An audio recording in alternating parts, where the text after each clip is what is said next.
What's going on, Wolfpack Nation? Hope everybody's doing well today. Happy Sunday to everybody. Obviously, as you could probably tell if you've joined us beforehand, got a nice little upgrade now. So got some actual nice backgrounds. Picture of Cart Finley in the background, and cool little intro instead of hearing that swooshy, all pretty music, to come in. So cool to hear actually, see some upgrades for sure. But thank you all so much again for tuning in. Obviously, we're here today to really discuss the game against Furman, which I think it's more of just kind of talking about what lessons, if any, that we learned there, but also more of just kind of getting ready for this Clemson game. I think that that's kind of the thing that everybody's thinking about right now. Everybody's trying to get ready for, and just because even today, and I don't know if Macon and Michael, this might be news to you as well, but so State, we actually opened up as a 12-point underdog against Clemson, but now it's Yeah, I already saw moved that. down to, but now it's already down to 10. So, Didn't know that. yeah, it's moved pretty drastically. But I kind of wanted to, first of all, but I guess let's talk a little bit about the Furman game before we dive fully into Clemson. So, Michael, so I'll hand it off to you real quick. So, what were your initial thoughts about the Furman game? Um, Obviously, it was a great performance, but Yeah. that's what we were expecting. We kind of talked about it before. It's like this game, it doesn't really tell us that much about the team because kind of like the USF game, that we're a far superior team, and that's they're supposed to beat up on teams like that. But I mean, I'm glad. I think it could have been bad, like coming off that loss against Mississippi State. There could have been a hangover, if you will. But it looked like the guys got right back into it and pretty much was business as usual.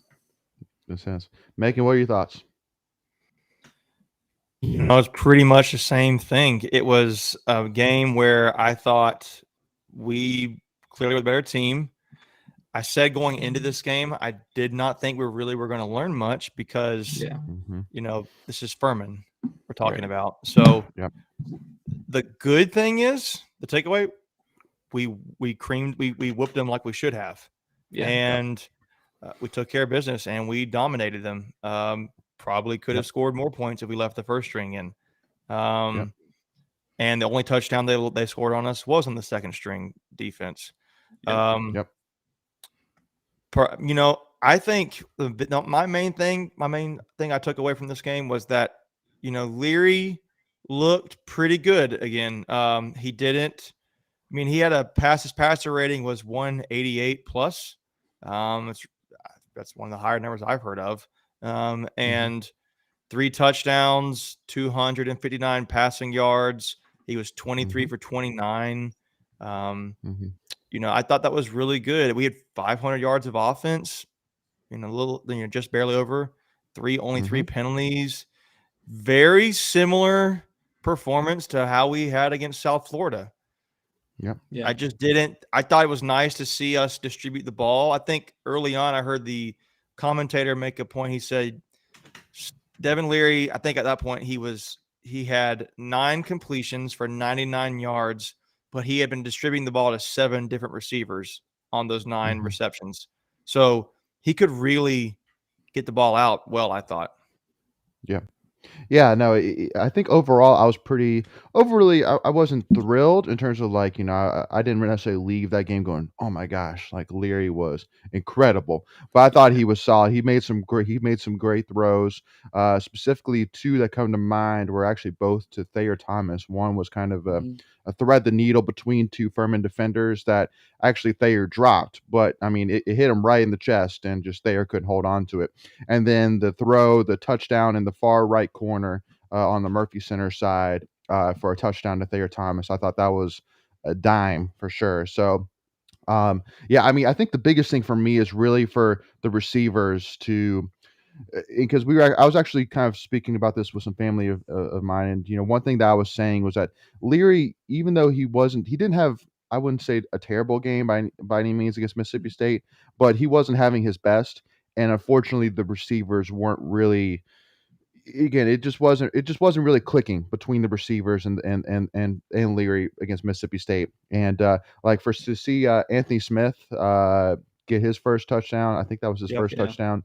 That was huge. That was I think Smith and Carter and Rooks are the future of this receiving core. I think after CJ, Emeka, and Thayer move on, I think between Carter, Rooks, and Anthony Smith, I think that is a solid trio of wide receivers right there.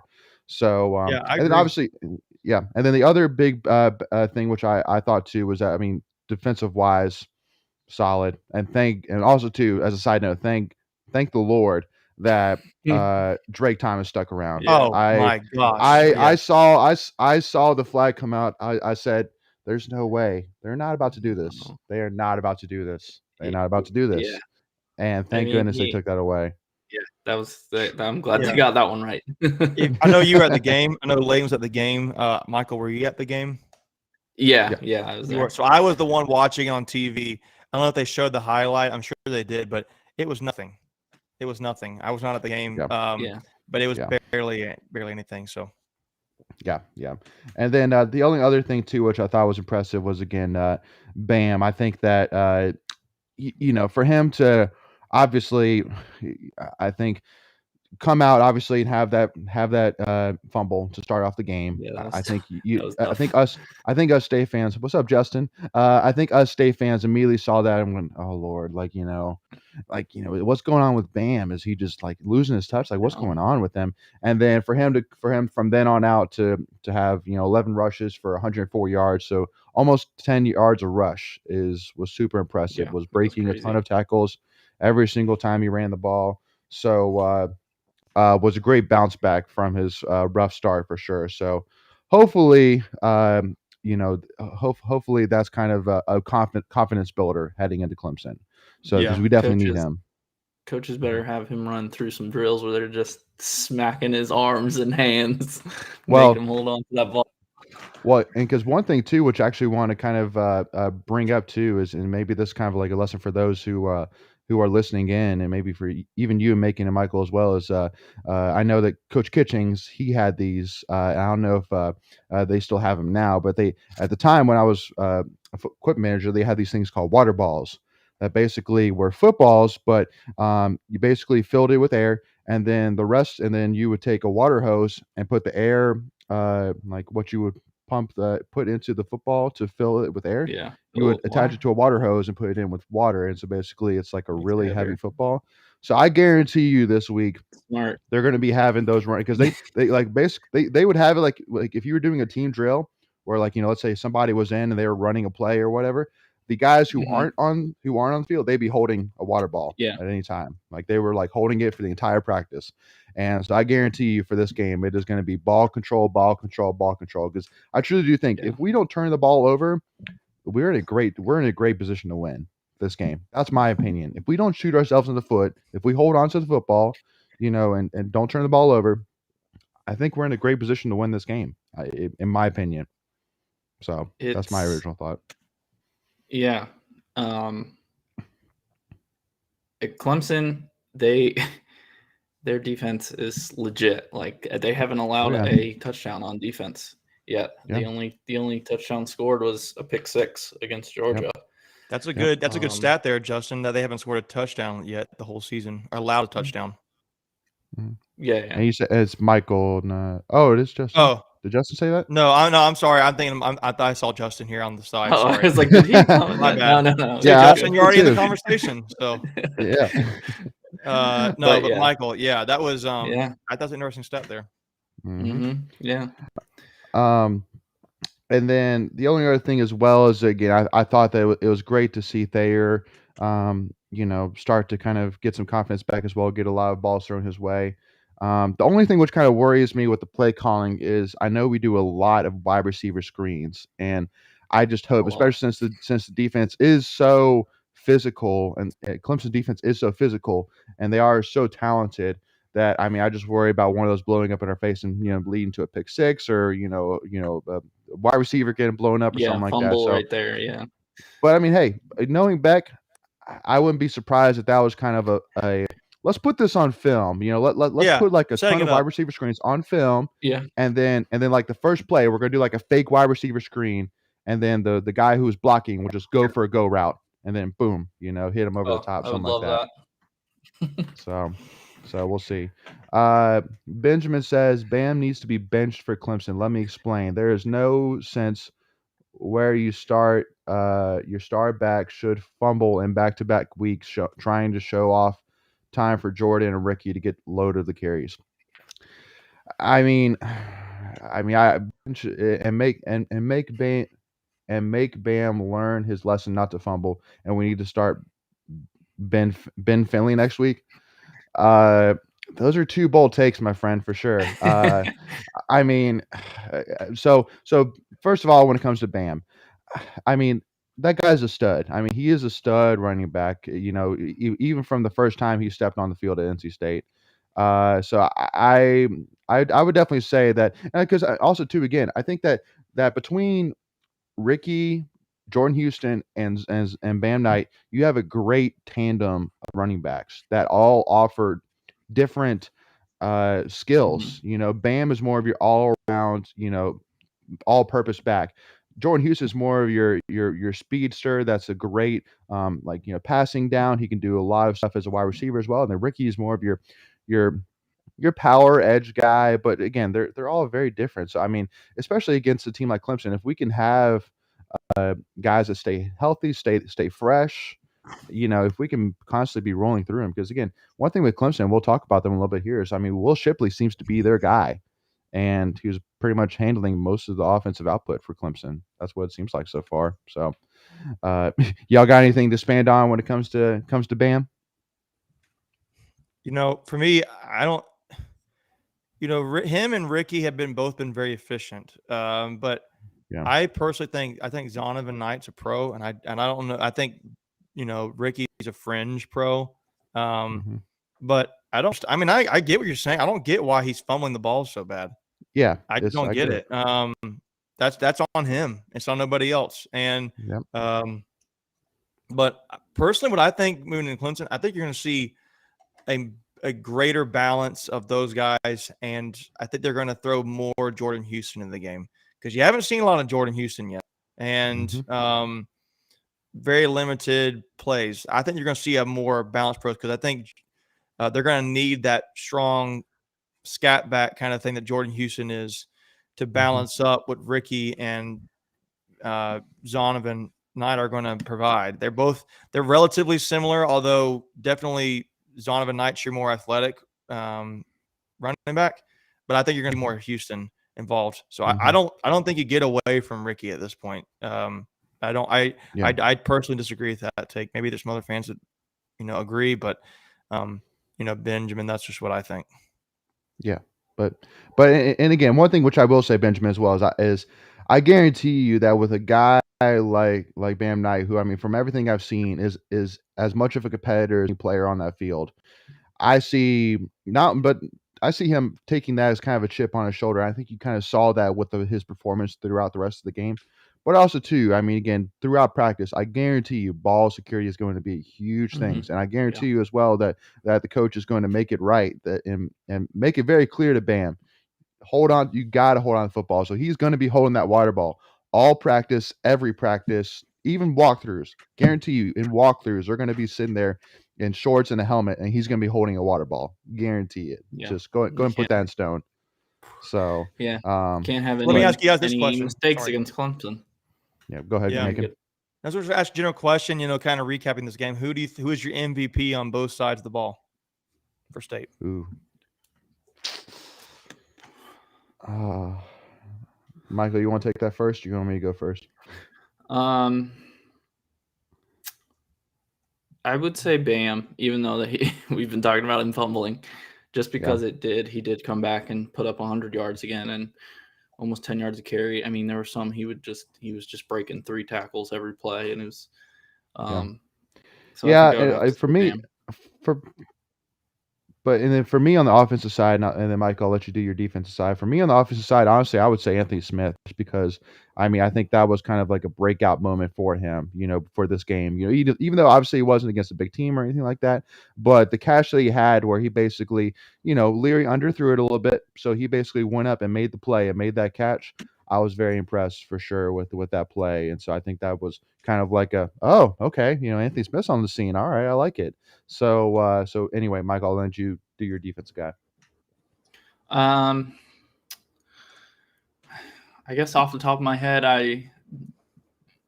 the only person I would say that I remember like a standout play. That's basically all I'm basing it on was Derrick Pitts. He had one pretty good, huge pass breakup.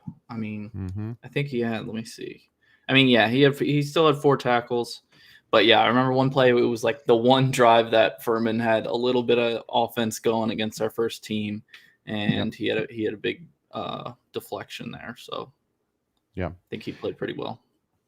And then for me, I mean, this might be a little bit biased just because of one play, but Isaiah Moore, he had one hit at the beginning of the game on, I think it was the quarterback, and he just smoked the quarterback, and that was an amazing hit. But besides that one play, I would say that Devon Betty actually, as a freshman, he was impressive. He had 7 tackles, 2 solo tackles. I thought he was impressive for sure. Again, as a freshman, so that's why I would say. What would you say, Megan? When you look at the numbers, you have to go for on offense. It's either Leary or it's Bam, in my opinion. Leary was 3 touchdowns, no fumbles. No, I don't think he fumbled the ball. Maybe he's the first. No, I don't think he did. So then, no interceptions, 3 touchdowns, 269 yards passing or 59 yards passing offense, and very high QBR. So I would say it's that. But then Bam had 11 attempts for 100 plus yards again. That's 9. I think he was 9.5 yards on average. So you're basically saying, again, that's why I kind of disagree with the take on, do we move away from Bam? I mean, he averaged almost 10 yards a rush. Yeah. So granted, one of them was a long run, so that standard deviation would be a little off. It would be a little skewed, but that's why he's the main guy. I mean, Ricky didn't. Ricky was, I think, he had 8 attempts for 41 yards and a touchdown, so that's really good. But for defense, I've been trying to look back over here and see how we did. I tend to go a little bit back to.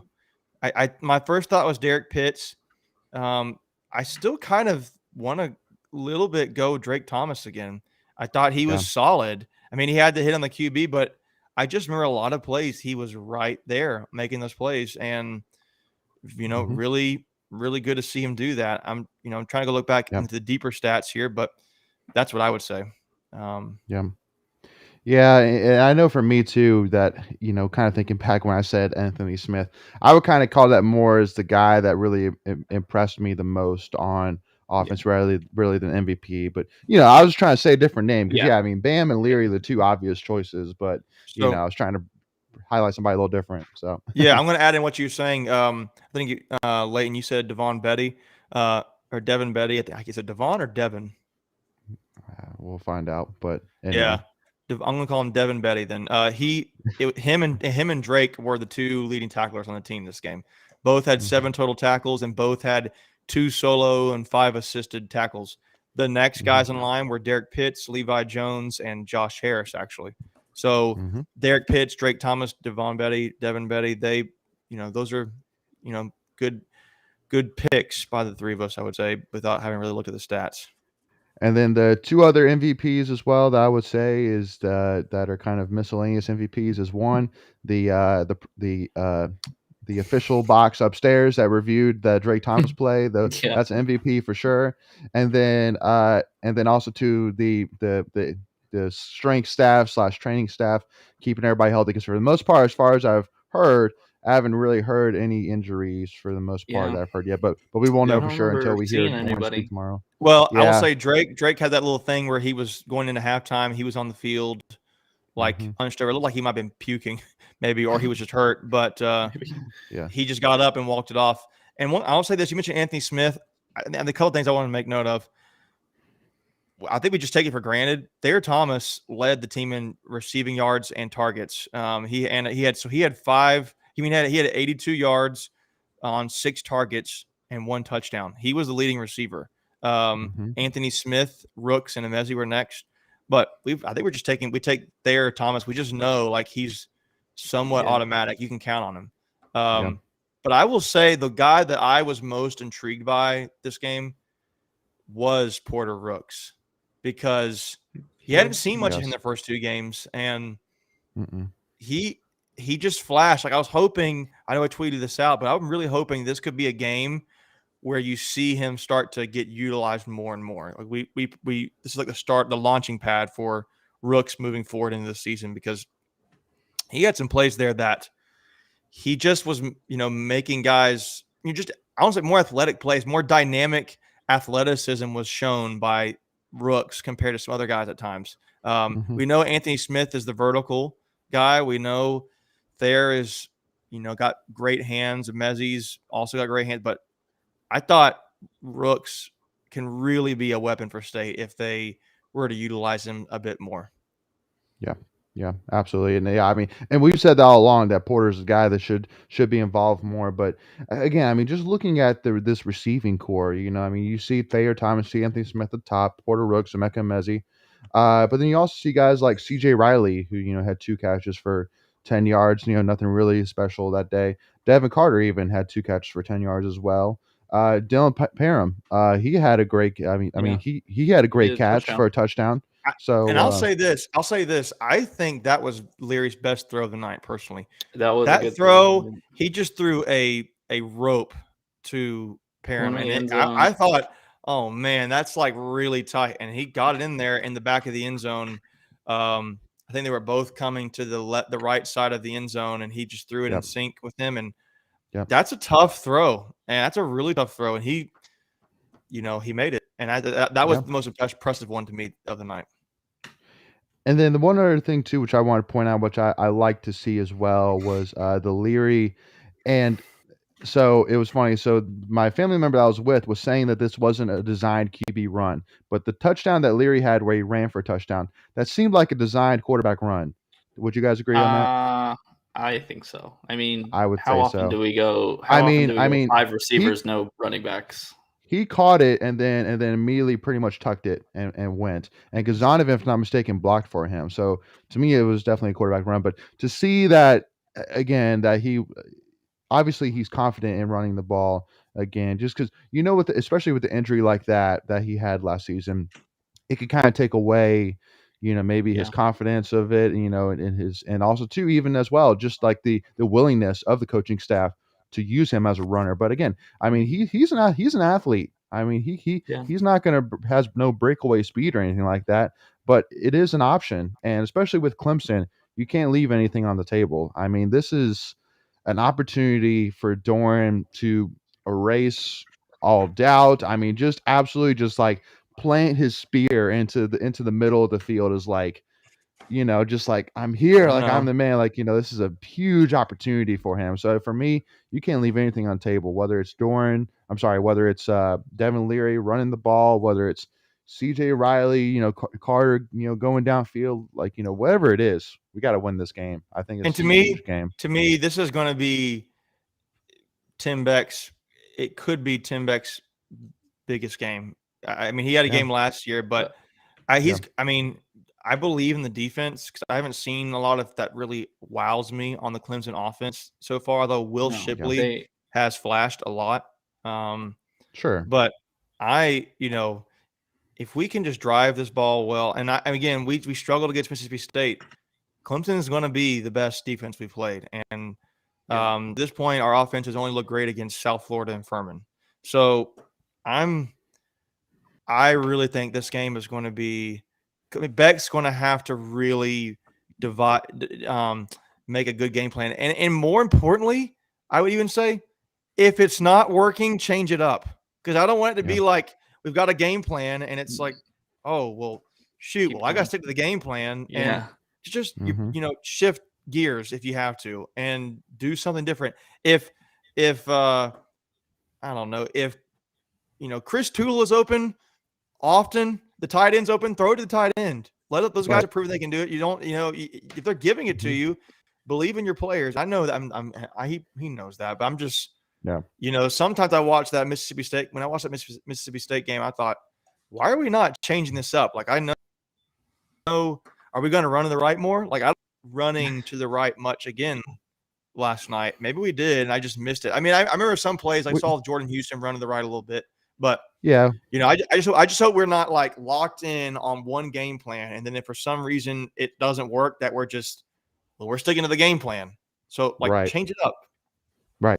Yeah, no, I mean, it was more balanced last night. That was one thing which I think all State fans really wanted to see was more of a balance of running to the left or the right. Because even too, as well, the one thing which Beck needs to keep in mind as well is, if you're running to the left over and over again, it also too, I think for the guys on the right side, like the Bryson Spees, that kind of is like, like what the heck, coach? Like, you don't trust me to get it done? Like, Run it well, you our can get way. it done. Run it our way. Come on now.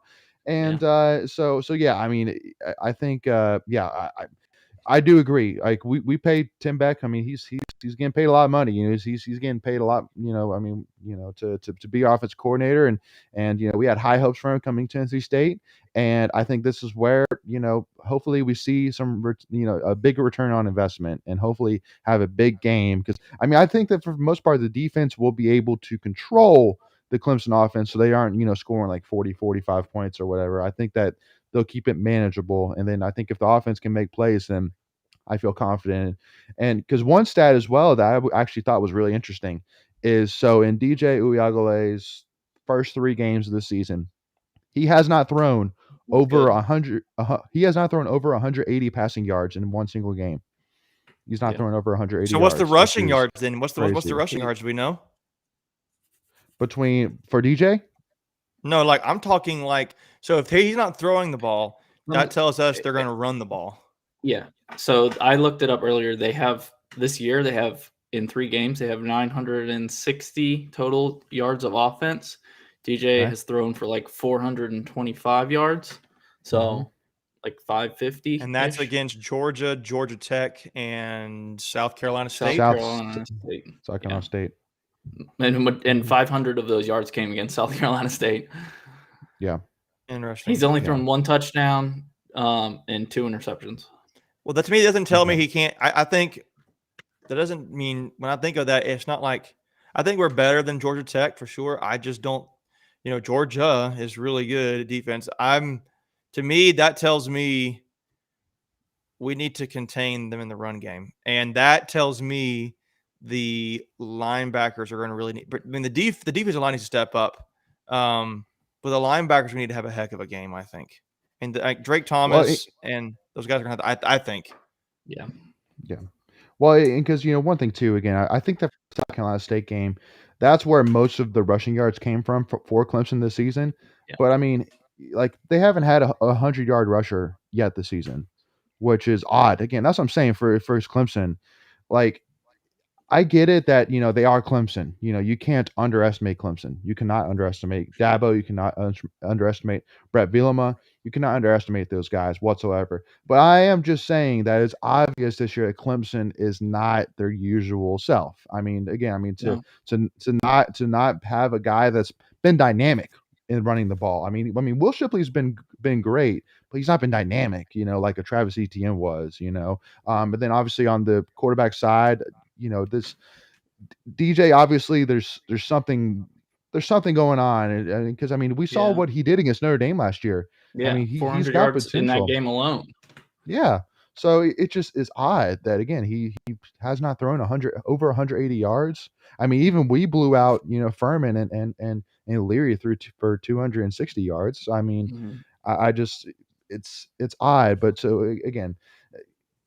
By no means. That's why by no means am I sitting here saying, "Oh, we're so gonna beat Clemson." Like, this is we got this. Like, because then it is Clemson. But what I am saying is also too, it's going to be at Carter Finley, and I truly think that's going to be an advantage for us this season. I truly do. I mean, I think it's.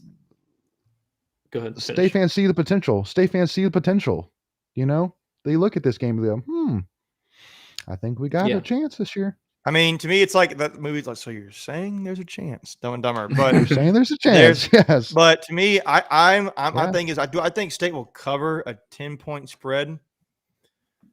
10 points is relatively tight. 10 tip, something as a score, I think State could. It makes me nervous. I always hate gambling against, betting that State's going to potentially beat Clemson. But to me, if I'm betting us, okay, we're gonna commit to stopping the run and seeing if they can beat us through the air, because basically, can your receivers for Clemson, step up, because it doesn't sound like they've been crazy good. No. I hate saying that. To me, I know. this game is going to be won, to me, with the matchup's going to be our offense versus their defense. I think it'll be fun watching our defense, try to shut them down and contain them, but the key will be our offense against their defense. Yeah. But that's what I'm saying. I'm sorry, Michael. I've been talking a lot. You go ahead. I'm sorry. I was going to say, yeah, I think it's definitely going to come down to if we can move the ball against their defense. I think we'll be able to hold them somewhat in check on offense, because, like we said, our defense played well against Mississippi State. I think the total, Vegas has it at 47 right now, so they expect to be low scoring too. Wow. There's like 44 points, something like that. 47. So that basically tells me they're thinking it's going to be like a 28 to 18 kind of game, 30 to 20 kind of game, something like that. Yeah. Low 20s. And I think it's set up like this is our, at least in probably 4 or 5 years since we lost them in overtime, this is our best shot at beating Clemson right here.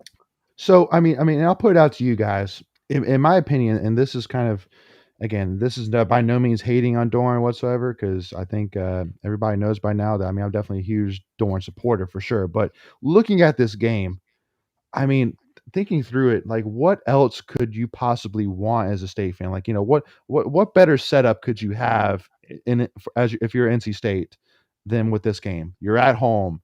You have talent, you have experience, you have depth. You have a Clemson team that obviously is struggling, that isn't really dynamic offensively. So, you feel like that we're going to have a lot of opportunities to kind of push the momentum pendulum our way. And it's a primetime, 3:30 game, not like a noon game or something like that. And so, for me, I truly kind of see this as kind of like it's even, I hate even saying it, but I really do see it as kind of like a make or break game for Doeren, just because, again, if you can't do it this year, when are you going to be able to do it? Like, this is, I don't really know if it's ever going to, if the opportunity is ever going to get better than this season. And if we do win, I'm sure there'll be people who say, well, Clemson's having a down year. It's not their best year. It's like, well, when Clemson's at their best, we're probably never going to beat them. I'm not going to apologize for winning, though. I'm not going to apologize for winning. It's like, I know. Who cares? That's what I'm saying. You always have beaten us. We're going to get this one, and we don't care. Exactly. But I don't know. I don't know what the stat was, but I think they've won like 30 something straight ACC games. Like the last loss they had. You know what? It may be 31. It may be 31. It's just like it very likely will be. It's just, you make a. I think it's a game. I don't say it's going to make or break Dave's career, but you've not had as talented of a team as this since that year. We had all that defensive line, which arguably didn't have behind that defensive line, you didn't have as dominant of players. So, to me, this game is going to be won on the shoulders of Devin Leary, and it just sounds like a cliche thing because he's the quarterback. Yeah, he's going to have to be. He's going to have to play a great game. He's going to have to play a very similar game to what he did last night. He's going to have to make all the right reads. He's going to and the offensive line is going to have to do something against their defensive line. I know they've got like Brian Breesy and a few other guys on their defensive line that are solid. They're great players. They'll be pros someday. Yeah. But they are going to have to figure something out. I don't know where the loophole is in their defense. I don't know what their numbers have shown, where they rank, but man, they're going to have to figure something. I do believe they're going to utilize more Jordan Houston in this game. I just think it's going to be, they haven't shown that side of it yet. I think they're going to just utilize him some more, make it very like a three-headed attack on the rushing side of things. Yeah. And I'll say this one last thing. This is a Go game ahead. where I'm okay with Devin Leary diving into the end zone.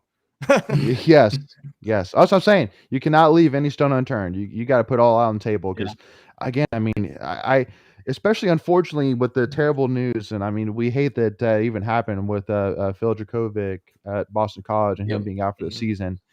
I mean, the ACC. I mean, the only other team that I'm really looking at on the Atlantic side that was really contending is Wake Forest. I think Wake Forest looks They're good. looking good.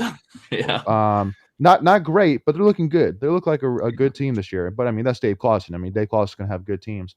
Yeah. I'll tell But you what. Side note: Florida go ahead. State looks like garbage right now. And I want to put First that time out they- to you. I want to put that out to you real quick. I know we're talking about NC State, but would you? So all right. So they play Louisville this week. If they go 0-4, does Mike Norvell walk out with the job? Yeah. He's not You think fired. so? He's not going to get fired. Yeah. I said at the beginning of the season, I know y'all, I think particularly Leighton, you were like, really? When I said this, but I think if he doesn't, I think this is last year. I didn't think he's going to do well at Florida State. He hasn't done well the first two seasons. You know, to me, it's looking more and more ridiculous why they let go of Jimbo Fisher, but Yes. That's why I don't feel bad for him. yeah. Go ahead, Michael. On Mike Norvell, this is his third year, right? Yes. I don't think he gets fired if they lose the next game. No. But But if let's they're look. not, The seat becomes instantly really, really hot. I mean, it's just to me, supremely hot. They are a national championship winning program in the last decade, and they're not going to put up with it. 3 years of basically sucking, and they're not going to put up with it. And same kind of thing, you know, I think with Virginia Tech. I think you're going to see Mike Norvell and Justin Fuente lose their jobs this season. I think it's just going to. I mean, I got a special place in my heart for Virginia Tech. My wife's a Hokie. I lived in Blacksburg for a little while. I didn't go to school there, but I lived there. I just think they are. I think Mike Norvell is in trouble. I saw it was first time since 1976 that Florida State has started 0-3. Yep. So almost 50 years. And go ahead. Well, it's just because one reason why I say that is because at the end of the day, the first thing I look at is what's the quarterback situation like? Because obviously in football, if you don't have a great quarterback, or if you don't have a good quarterback, it's very tough to win games. At the end of the day, you know, a team can make or break depending on the quarterback. And obviously, you have a guy like Mackenzie Milton, who at one point was actually even in the Heisman contention back when he was at UCF. So I mean, he's at least a good quarterback, at least. But also too, I mean, losing like they did to Jacksonville State. I mean, for those who didn't watch the Wake Forest game, they had 6 turnovers. 6 turnovers. 6 turnovers. And again, I mean, and for the most part, Wake Forest controlled that game, even though it didn't really look like it from the score. They controlled that game. And to me, Wake Forest is with under Clawson. They are fundamental football. Like they just do their job, and they may not win every game, but they are just sound. Like I think it's the running backs, Beal Smith, I think it's his last name. Yeah. And I think he was the top returning rusher in the ACC. And then Ja'Cory Roberson, we recruited him at State. He picked Wake Forest.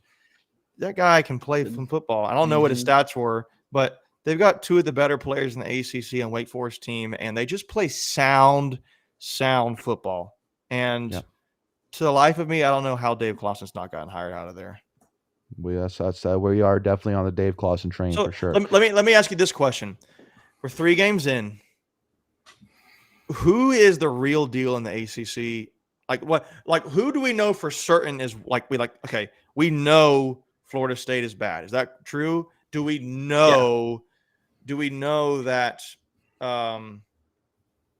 Clemson is legit? Do we know that? Do we know what would you say? What are the most certain things the teams we know who they are in the ACC? Does that make sense? Does that make sense? Yeah. I know what you're saying, but you know, Miami I would say is not. I think I would agree with that. We talked about Miami first. I think they've proven that they're not what they were last season. Yeah, Well, Derrick King has been not great.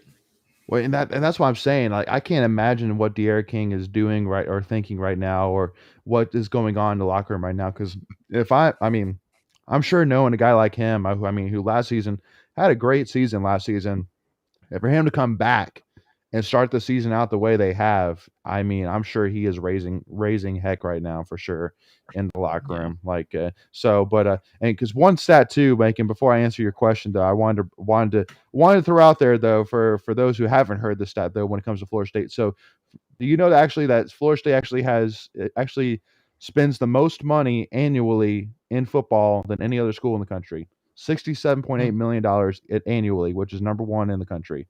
So I guarantee you What does that they're that not go going to spend towards? Recruiting stuff, or just does that the come facilities? football, basically the Really football everything. budget. They spend 67. Yeah. So when it comes to the football program, they spend almost $68 million, and they're 0-3. crazy. So Now, that's what I'm saying. what's Mike Norvell's contract? What's his contract? It's That's a great probably up there. question. Well, and I feel Like, like we're getting close. Because people are like, oh, he's he's probably so expensive. I'm like, it's Florida State. They could probably buy him out if they wanted to.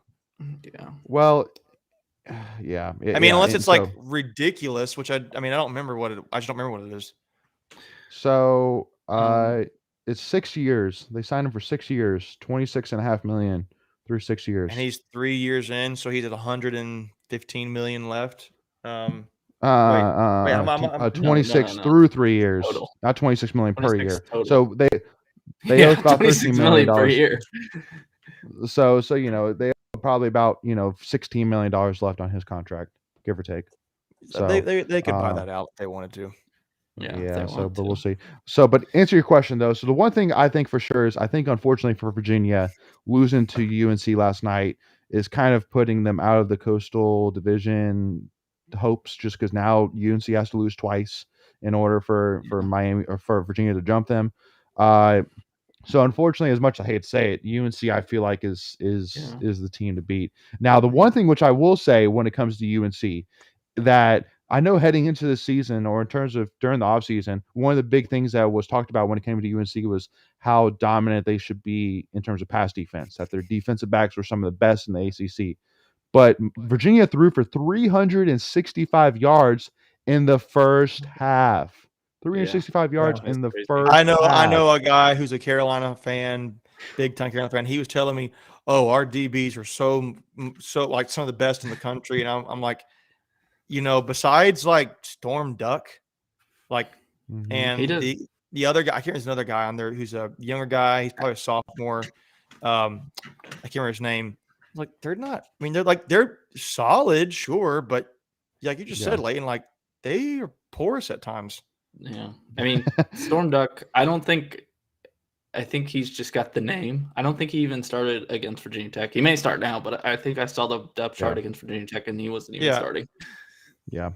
But Armstrong had 554 yards. Sorry. Yeah. 4 touchdowns. Crazy. Yeah. Which again, Brent Armstrong, he's a great quarterback, but by no means would I necessarily say he's elite. You know what I mean? Like, if you had like Trevor Lawrence, like, let's say he was still playing through for 300 some yards, I get that, because that dude's elite. But I just that was shocking to me. That was the most shocking stat of the night for me. So, but and especially go ahead.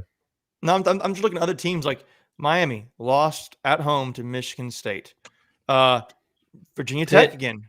Pittsburgh. I was going to get to Pittsburgh.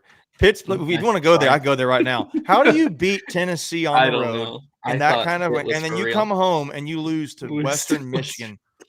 How does that happen? I mean, and the only one that was worse was UCLA after beating LSU 2 weeks ago, goes and loses to Fresno State at home. How does that happen? Like I thought Pitt was it, and I think Kenny Pickett's going to be a pro, but do we is that just a fluke? I mean, I know Tennessee's not like the best SEC team, but when I watched almost that whole game when Pitt went in there, and that was a competitive game, and they came out with a W, and I was like, okay, Pitt's gonna be good. And then they lose at home to Western Michigan. Yep. And then of course, Syracuse is Syracuse. So I mean that's what I'm saying. Georgia Tech's not great either. So I feel like we know Syracuse, we know Georgia Tech. We know I think the other Duke. team always went. Well, Florida yeah, we kind of State's know not Duke. We know good. Duke. We know Florida State. I feel like we know Wake Forest. I just feel like Wake Forest just going Looks to just solid. chug along, and they're going to do their thing. They're not going to blow your mind with what they do, but they're going to be solid. And I feel like they're Yeah. like a middle of the Atlantic team, like third, fourth, third, probably, maybe. And if it's not us, maybe they're second. But Well, yeah, that's what I'm Who saying. knows? I think otherwise, I think this. Well, I'm saying no. I think that now because I mean during the offseason, all the talk was okay. Clemson's number one in the Atlantic, and then it's between Boston College and NC State for second. And Yeah. again, I mean, it's kind of one of those things that if you beat somebody, you want to beat them full strength. So that's why. I mean, it does kind of have a sour taste in my mouth that again the Boston College game is not going to be what it was turning out to be, just because I feel like that for us, we could use that game, and because one thing too I wanted to bring up as well is a lot of fans were raising heck about how Dorn would allow basically a game to be scheduled against Furman before we play Clemson. And it's like why are we still playing guys like Furman? Like we should be playing tougher no. opponents. And but again, I mean, let's put it this way: if we were facing like Virginia, or a Wake Forest or something like that, like a mid-tier team after Furman, then it wouldn't. Then we wouldn't be having that conversation. But it's just because we drew Clemson with our first ACC game, which I mean, who'd have thought? We It's just don't pick the ACC schedule, right. So I mean, and like, who'd have also thought? not Furman obviously, but like games get scheduled so far in advance, Years in advance. and years. Like USF was not too bad probably when we scheduled them, and then they're like one of the worst FBS teams now. So my thing too is look who Carolina plays right before they play us the last 3 years. They played Cupcakes. I mean, they played Wofford before they played us last year. I think it's Wofford, and it's like to me, I don't blame a team if you think it really matters to you and you want to schedule it. I don't think it's a stupid thing. I think it's a win. Miss Kathy, I like it when you like it when I get wound up because I'm getting pretty passionate over here, and I love you too. But I'm just telling you what they I don't mind it. I mean, to me, it's a win. It's a non-conference win. It does not contribute to your conference record. It's a win. And at the end of the season, they're not looking at, you mean they will for rankings to some degree, but postseason play, they're looking at who did you get the wins or did you not get the wins? And I'm just I don't know. Well, because again, for me, for this season, and that's what I'm saying, our focus should be winning AC championship. Period. Like bowl games, BCS bowls, college football playoffs, all that jazz. That'll come. But if you win but again, you got to focus on winning AC championship. Period. Because that is something that has not been a part of NC State football in quite some time. And that is something that Doran came to NC State and said. He put one pack, one goal, which is a united mission to win a championship, not a united mission to get a top 15 finish, not a united mission to get to the college football playoffs. It's a united mission to win an ACC championship, period. And so, I mean, again, if Furman, helps or hurts us, whatever that is, then so be it. But at the end of the day, hey, at biggest, honestly, we are heading into Clemson now with basically, no major injuries that we feel like that have really affected us in the long term. I know that not having Peyton Wilson, obviously it hurts, but obviously between Probably Blake our best Thomas, between position. Isaiah Moore, Levi Jones, Jalen Scott, we got options. We're not crippled. So we're heading into this game. We're heading into it at home. We're heading into it. I feel like because a lot of people were hating as well, saying, well, in third quarter the stands were empty.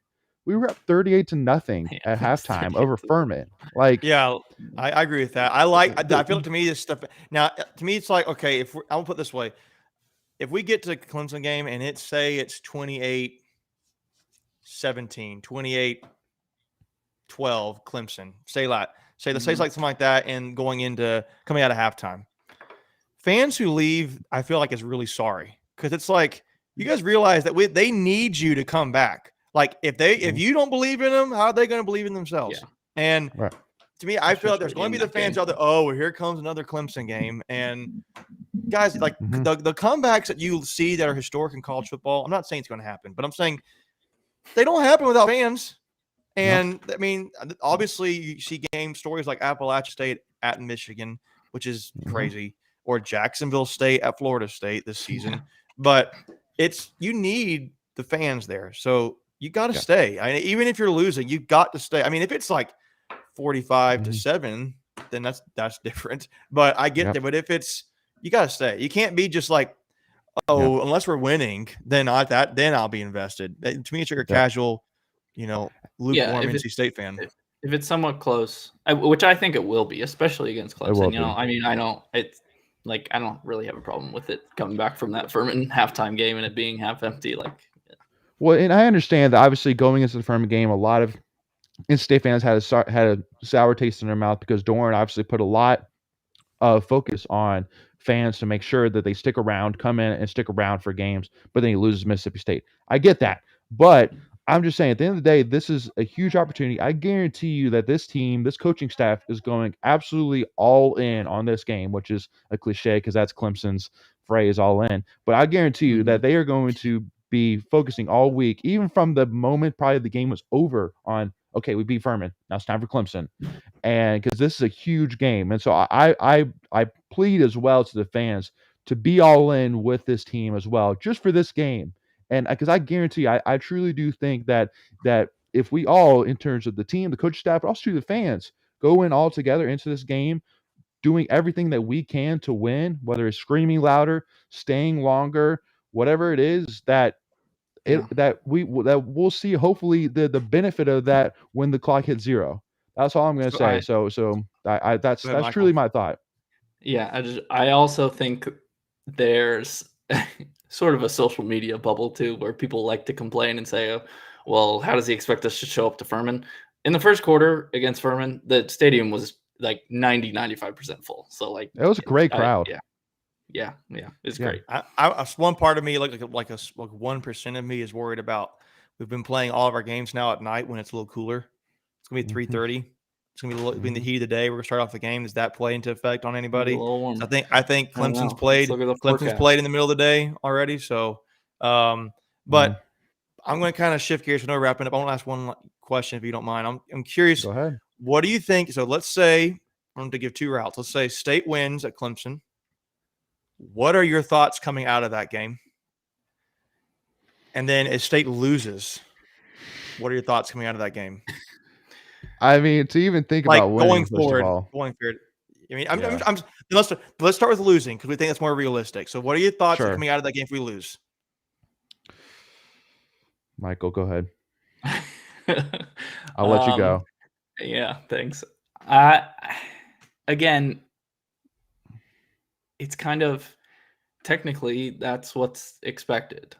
Not that I won't be disappointed, but I don't think by any means a loss to Clemson ruins the season. No. Yeah. But yeah, I mean, for me, again, I think that honestly, that week 3, I think taught more necessarily about what we're fixing in Clemson rather than necessarily what we are. Just because, again, if Clemson destroyed Georgia Tech, that's probably all of us expected. I would probably go into this game like, we're probably not, we probably shouldn't win, and that's expected. But I'm telling you, I mean, I just look and I go, man, we really need to win this game. Yeah, we just need to win this game. So I think for me, again, obviously there's a lot of depending on in terms of how well did we play? How many turnovers did we have? Well, yeah. So let's just say it was an average loss. yeah. Okay. So let's say we lay out. Let's say it was a close game and we lost by like a touchdown or something like that. We couldn't pull it out. It was a close game, but we couldn't pull out, which I would say is maybe probably what would be the average in terms of thought. So let's say that happens. I mean, 10 point spread right now. So touchdown. Then I think for the most part, assuming also too that there are some bright spots out of it, that you got to look at as there's still a lot to play for this season. Obviously there's a lot of big games still on the schedule, and it's I guess something that I guess we'll talk about more once we get there. Because for me, it's kind of there's just so much going through my head in terms of what it really just depends what we see. It really depends what we see. So that's kind of my thoughts. Making, I don't know if you kind of maybe have more, but for me, I'm just kind of at a loss because it really just depends on what we see. That's really my thought Yeah, on it. I mean, I know it always will. I'm Yeah, just saying, generally speaking, if we come out of this with a loss, yeah, then I feel like you have to adjust your expectations on this team because you're now on 2-2. Your mm-hmm. best wins are against your worst teams to this point, and your Yep. losses are against the only legitimate competition you've had, in my opinion. Yep. I think at this point, you're like, okay, we're gonna have to settle somewhat for a bowl season. I feel like, unless we win out, which I don't think would happen. I don't know. You got to play to win every game because maybe somewhere down the road, Clemson loses a game or two to somebody else. Right. But I would be just like, all right, it's another season. My hopes and dreams are crushed. So that's what I would think. And if it's a tight game, like we lose by like one turnover late or something like that, yeah, I'm going to be pretty frustrated again because I've seen this before. Miss a game-winning field goal. Now let's shift. Lose overtime. Yeah. Shut it, Michael. Nobody needs your negativity. But if we were to, and I'll say this, I think if we were to lose, I think this is probably like a 7-5, 8-4 team, which is, if we're 8-4, I feel like that's still a solid year. I feel like, again, I think Doran's raised the floor of this program. Like we used to think 7-5 was 7-5. It's a good season to cry about kind of thing, and now it's like 7-5, really? Yeah.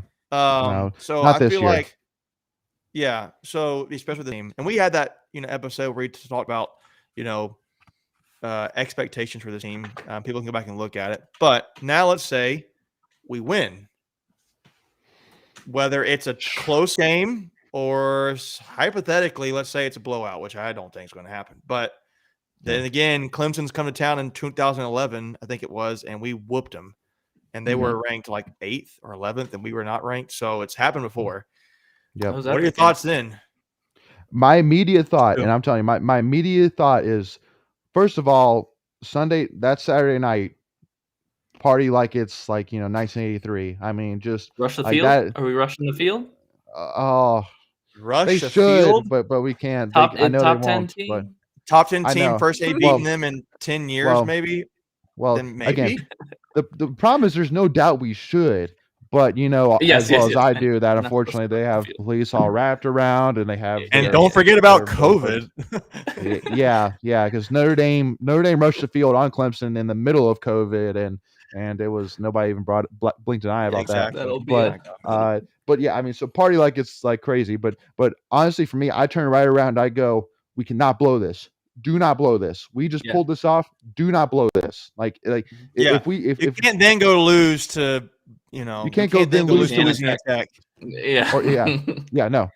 You turn right around. You go, we are not going to blow this. We are going to the AC championship game. We are going to win this ACC, and we're going to put AC championship here in Raleigh. Like that is my immediate thought. Do not blow this. So go ahead, Michael. I agree. If we beat Clemson at that point, you can't really expect anything less than winning the division. I mean, that's hard to say, but technically we're beating the best team that's in the division and our toughest competition. So, but I would say then you become the hunted. Like Wake Forest right now is sitting at first in the Atlantic. They won't be easy. You don't think if we beat Clemson, they're going to be like, okay, if we can just beat y'all, then this is like ours. Yeah, that's Wake Forest. Yeah, I know. You're right. If you beat them for somehow, your mindset is we're going to dominate every team we play, and we're not going to settle because and it can't be like this. I'm the hero mindset. It has to be team. No. Put the team first and win and do your job. But it has to be, we're going to pulverize every team we play. And it can't be this walking in like, oh, we beat Clemson. Like, we've reached. We're all that. No. And I don't think a lot of the guys will. I think a lot of the young guys might, but sure. No. Yeah. No. I'm getting fired up about it just because like with NC State, I look at Russell Wilson in 2010 where we beat Florida State on that just saving grace of a fumble by Christian Ponder to win the game, and unfortunately we blew it by losing to Clemson and then losing to Maryland. And so I look at this and I go, we are not going to blow this. We are not going to blow this. And I worry about the team. We've never been in that spot, like in a long, well, not never. It's been a long time. I worry about that. If that were to happen, I was like, it's kind of like, what do I do with my hands, kind of thing. It's like, I did it. What do I do next? Yeah, kind of thing. So that's what I'm worried about. If that were to happen, do I think it's going to happen? If I do this, no, I don't. But it could. It would be a very NC State thing for it to happen, though. It's set up for us to take advantage of. Now the other thing, though, more so than in any year recently. Yeah. Sorry. No. I'm sorry. I'm just hyped right now because I'm thinking in my head like, what would I do? And the first thing I would do, man, I would pay whatever it takes to be in that locker room after that game and to watch Doran, because just like he always does, whenever he has a big one, he walks in. All right, let's pray. They pray, and then he's all cool and collected. And then once they finish, how about that Wolfpack? And I mean, just oh my gosh, I can't imagine how about that Wolfpack after if we beat Clemson. And then I truly see him doing something along the lines of talking about how big that win was, but then turn right around and saying we are not going to blow this. I do truly see him getting piped up and being like, this is it. We are getting it done one way or another. Period. We're going to crush everybody, just like Macon said. So, so here, let's I know it might be a tough thing to do, but let's hear some score predictions, y'all. Let's go. So Michael, I'm gonna put you on the spot, man. Okay, I'm Black. I'm gonna put you on the spot, man. Give me a score prediction. You want optimistic or realistic? Realistic, I guess. Okay, I'll give you realistic. Realistically, if we win, I think it's like a 27-24 close game. Okay. If we our offense doesn't get going, I could see it being like a 30-14 Clemson win or something like that. Wow. Okay. Megan? I say what I think is going to happen. I think it's going to be like a 24-17 Clemson. I think we get a touchdown or two, and we kick at least one or two field goals. I think they score and probably kick 2 or 3 field goals and just beat us by like 7 or 10 points. So I think we may cover but I don't think we. I don't think we're going to win. Personally, I haven't seen enough to believe we're going to win. But if we win, I think it's going to be something like a. You would be ironic is if we win it on a field goal like we couldn't. That would be would be so sweet. Justin, I saw you earlier tweet that done with a game-winning field goal, and I mean, dude, how Brad said 9-7. That would be a heck of a game. That would be a heck of a game.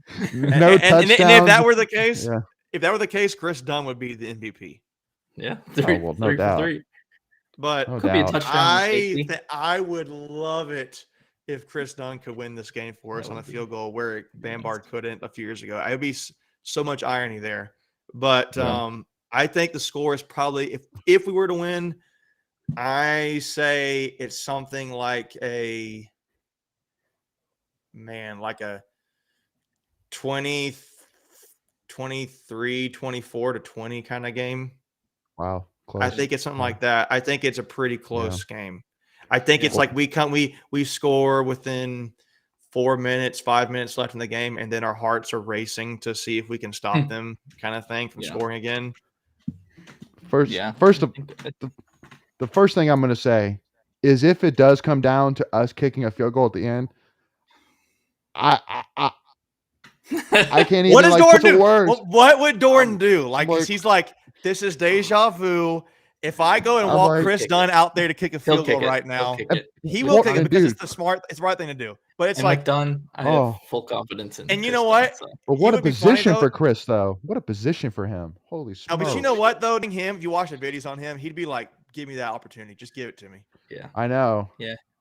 But dude, I mean, what a position that would be, though. Like that's what I'm saying. Like he would be the absolute like just hero, Legend. He'd be a legend at that legend. point. No, legend. I'm talking like Yeah. pictures of that would It'd be be held it'd be it forever. would be get her like teachers just say get her done with DUNN and then have the score on the back and it'd be the t-shirt. Yeah. We are holding on to that idea, so appreciate that, Macon. You're welcome. Yeah, I think we yeah. all agree if we win, it's going to Yeah. be close. Like, I don't think we blow out. I don't think their defense is Uh, too good for us to blow them out. So, But you never know. Hey, But again, I think the reality is we'll fall short. Personally, I'm trying to temper my expectations because I don't like this. I know. Right, It's fun right, to talk right. about it because it's like, yeah, we can talk about it, but I know ultimately the pain's going to really hit hard. So Yeah.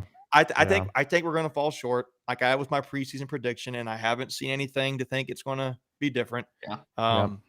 But man, the what if scenarios of Dunn kicking a field goal would just be like, that'd be like that. Would make my heart so happy.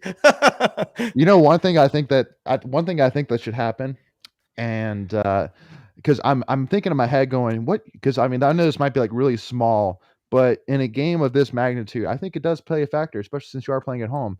Is what uniform combination are we wearing? And I immediately Oh think in my my head gosh! going, Come on, no, what? dude. Well, no. But I'm just saying, like, because like, what if like we bring back the all red, like for this game only? It's like No. it's like we're gonna make a statement. We're gonna wear all red for this game that we haven't worn in years. And because I mean, They're I gonna do know, something they're done I before. feel They're like- gonna do like gray helmets, red jersey, white pants. We're gonna do something stupid. When was the last time we wore all red? it's Was been it like years. Mike Glennon? Because Like Mike well, Glennon? I feel like I No, it remember was him it doing was all it was the red. Pete Thomas years. yeah, it's been a Tony long time. Creasy. Yeah, so because I mean, I know that's a uniform combo that a lot of state fans, including myself, would love to see again. And but anyway, the only reason why I bring that up is just because, again, I mean, like at the end of the day, momentum and hype is going to be a factor. Get the guys Look good, excited, feel get the good. fans excited. But yeah, I mean, at the end of the day, I know it's not going to play a big deal, but I mean, at the end of the day, man, it's like it'll be an interesting scenario. But anyway, so for me, for my score prediction. So I'm kind of leaning towards kind of the 24-17. I'm kind of thinking That's what I ballpark. said. Yeah. Yeah, That's what I'm I kind of said. thinking that as well. Just because I kind of see a scenario where it's like we're up, Clemson has to drive to score a touchdown to tie the game. Kind of a scenario like that. I see that playing out. But you guys got to And remember. You guys remember so the best teams. Like what's the highest score against Clemson's defense has been 10 points. yeah, Like who are we? We really think we're going to score 17 on them? Maybe. I know. Like Yeah. Georgia, I think only so. scored 10 points on them. I mean, But we're playing at home. It would have again. That's why I say it would have to be. Everybody plays out of their mind. It has to be a win on Devin Leary's back. He's going to have to make every Perfect throw. play calling. I mean, there's going to have to be sure there's going to be some incompletions. I get that, but like the shots that we'll take, like the deep shots, he's going to have to connect on them. He's going to have to. But again, this is Clemson's first true away game, and I think this game is going to be an environment just like Louisville 2017, where it is going to be packed, it is going to be loud, and even the ACC players said that the stadium is built so that literally the fans are literally within 5-10 feet of players at any one time, like they are close, and I'm like it is going to be loud, it is going to be insane atmosphere. So I that's why I'm saying I think that that our team thrives off of it and plays big, and I mean. And I'm seeing a great opportunity here. For you. I got a question. We're going Go over, ahead. but I don't care. So, yeah. Besides the obvious Devin Leary, Zonovan Knight, or Drake Thomas, or who is a guy on each side of the ball that has to be a stud? Like, if you had to pick one guy, I just need this. Like, if I could pick one guy to play a perfect game, it's this one guy. Besides the obvious. Shaheem Battle. I think Shaheem needs. I think. Because the only reason why I say Shaheem is because I see.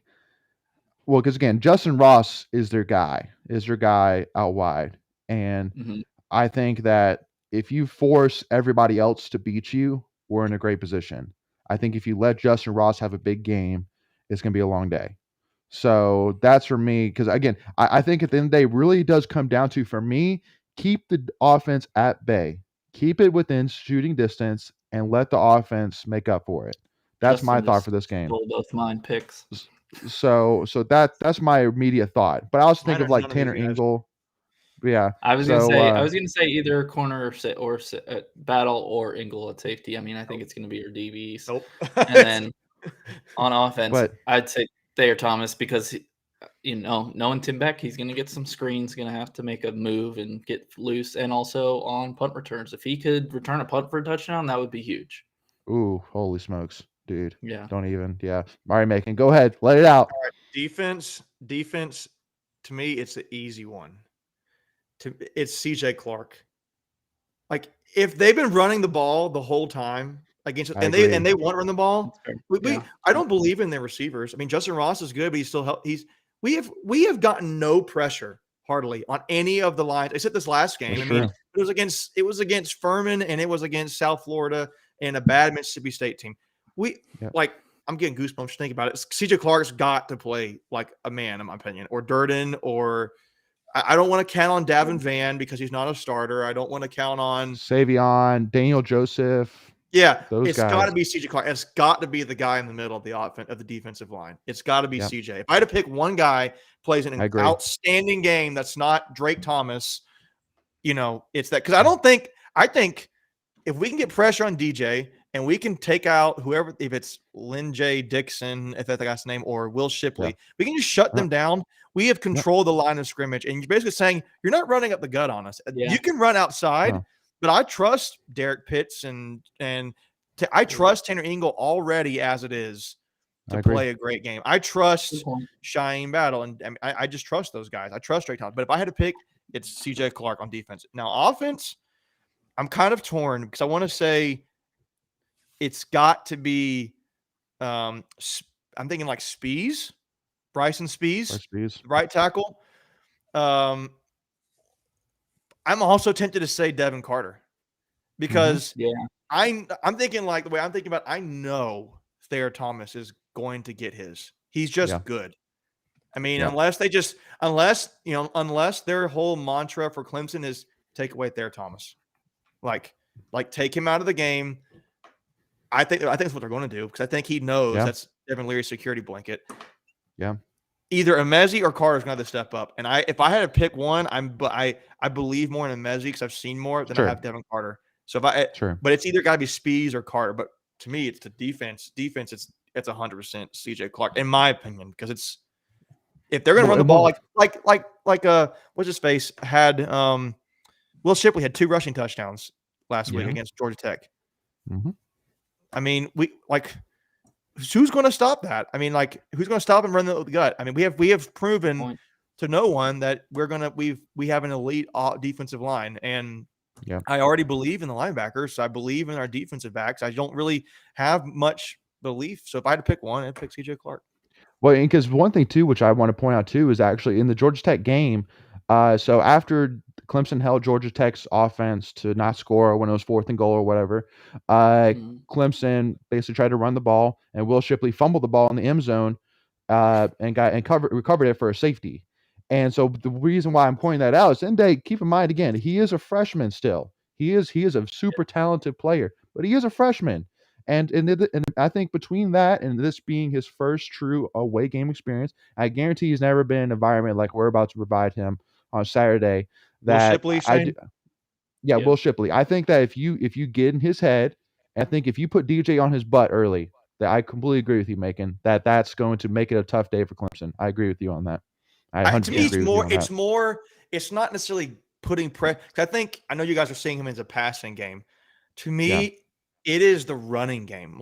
We have to control the line of scrimmage. That's why I said CJ Clark in particular. So and I'm talking both phases. That's why I said getting Will Shipley's head, but also to put DJ on his butt as well. Just go ahead and get them both questioning. Don't let them both have a breakout game, or either of them have a breakout game on Saturday. And so, I agree with you on that, making 100%. And good point. with the Yeah, if we can stop the run and make them and I'm not discrediting really y'all. haven't had success. No. I am kind of picking on y'all a little bit because I was trying to be funny. But you're excited. I hear you. Yeah, no, and that's a great point. To me, it's Clark. If I had to pick somebody, because I haven't seen Clark is so athletic for a defensive tackle, and he just needs to get the stops inside consistently. And if I could just guarantee, if I could have Clark, like I know that I can run up the gut because you're dominating the whole game. They're going to have to go outside. I can count on Drake Thomas and Levi Jones and Tanner Engel. I can count on those guys. So I just defensive line's going to step up.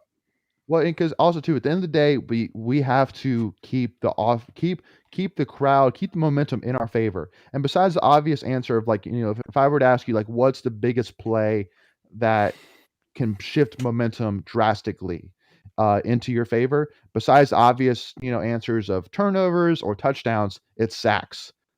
Like is a huge momentum carrier, and so that's why I'm saying hopefully the first drive we can get a sack or two and really move the momentum huge into our favor immediately and take control of that game. So well, guys, so I guess we got to end it eventually. Otherwise, we're just going to be talking until Saturday about all that said, I don't think we're going to win. Yeah, right. I'm really thank you hoping. all. Yeah, no, it was going to be awesome. So thank you all so much again for tuning in. Please make sure again to please hit that free subscribe button. It really helps support us in the channel. Please follow us at Tuffy Talk Now, as we're going to be talking and covering and all that jazz all the way up until and through the game and then some. And then please make sure also too to like this video if you enjoyed this conversation. And yeah, so thank you all so much again, and have a great week. And we'll be talking to you guys. And can't wait to see the game. Can't wait to see a packed stadium on Saturday at 3:30. So as always, go Pack, y'all. Have a great week.